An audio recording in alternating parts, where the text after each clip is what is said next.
You feel guilty, even when nothing bad actually happened. No argument. No mistake.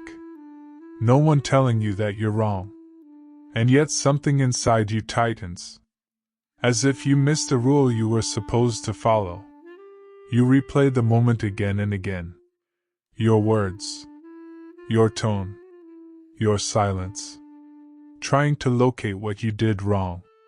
But the truth is, this guilt didn't start here. It started long before this moment ever existed. There was a time when being good meant being careful. When love felt safest if you didn't cause discomfort. When your presence was welcomed only as long as it didn't disrupt anything. So you learned something very early. That harmony mattered more than honesty. That being easy was more important than being real. That other people's emotions were fragile things you had to protect. No one said it out loud, but you felt it. When someone was upset, the room shifted. When someone was disappointed, the air changed. And somehow, you were always the one adjusting. So guilt became automatic. Not because you were doing something wrong, but because your nervous system learned to stay alert. You learned to scan faces, to read tone, to sense disappointment before it was spoken. And eventually, guilt stopped being a reaction. It became a habit. That's why now, even when you do nothing wrong, your body reacts as if something is about to go wrong. Because in the past, neutrality wasn't neutral. Silence wasn't safe. Doing nothing could still lead to consequences. So your system learned to assume responsibility before anyone asked for it. This is why logic doesn't help. You can tell yourself, I didn't do anything. It's not my fault. I handled that fine. But the guilt stays. Because this guilt isn't about the present moment. It's about preventing future danger. It's a protective reflex, not a moral one. You confuse guilt with conscience. But they are not the same. Conscience appears when you cross your own values. This guilt appears when you simply exist. And that difference matters.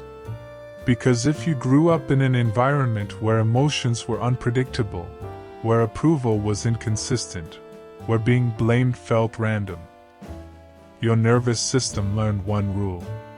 If something feels off, assume it's you. That rule doesn't disappear just because you're older now. It lives in your body, in your breath, in the pause before you speak. So when someone looks distant, you blame yourself. When someone is quiet, you assume you caused it. When someone is uncomfortable, you feel responsible. Even when there's no evidence. And this creates a quiet exhaustion. You're constantly apologizing internally. Constantly fixing things no one asked you to fix. Constantly carrying emotions that were never yours. But here's the part that's hardest to accept. Feeling guilty does not mean you are guilty. It often means you were trained to take responsibility too early. For emotions that weren't yours. For dynamics you couldn't control. You were given adult emotional weight with a child's understanding. So now your system overcorrects. It tries to prevent harm before it exists. But healing doesn't start by arguing with guilt.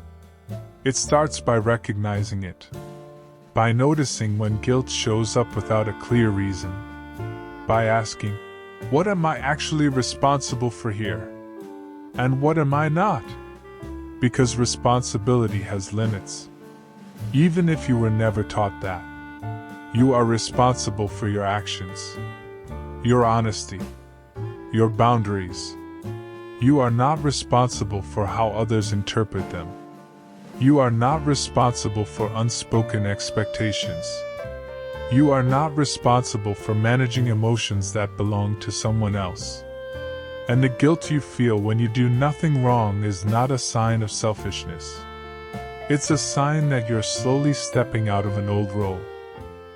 A role where your worth was measured by how little space you took, how well you kept the peace, how often you blamed yourself first. And every time you don't automatically apologize, don't over-explain, don't shrink to soothe discomfort, your nervous system feels exposed.